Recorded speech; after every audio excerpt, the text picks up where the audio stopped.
Hey guys, how you doing? I appreciate you being a part of the confirmation class here at First Methodist. As you know, I'm Reverend Weldon, and I'm going to talk for just a minute today about John Wesley. John Wesley was the founder, the one who really started the Methodist Church. It all began back in England in the 1700s.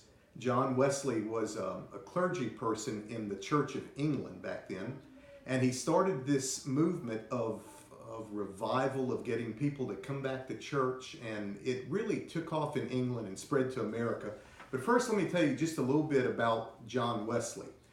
He was one of like 16 children in the family that he was born in. His dad was a clergyman in the Church of England. When he was just a little boy, when he was 5 years old, the parsonage that he was living in caught on fire. And his mother, Susanna, counted all the children outside to see if she could get them, and she was missing one, and she realized that little John was not in the group. And she looked up on the second floor of the parsonage, and there he was standing out the window. So they made a human ladder to rescue little John, who was 5 years old, from the flames. And after that, John wrote in his journal years later, he said, "I was rescued as a brand plucked from the burning."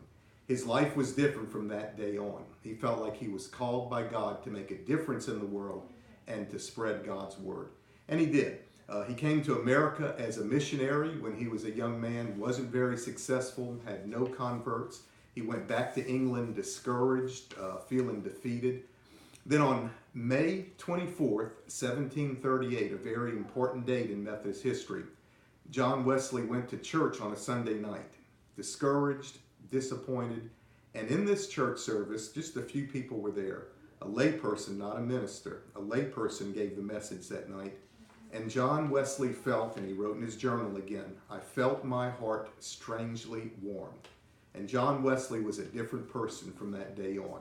And he spread the love of God all through England, came across to America. He was very innovative in the way that he preached and taught. Like, for example, instead of just having church services in the church, he would go out to the coal miners' areas and he would preach to them there.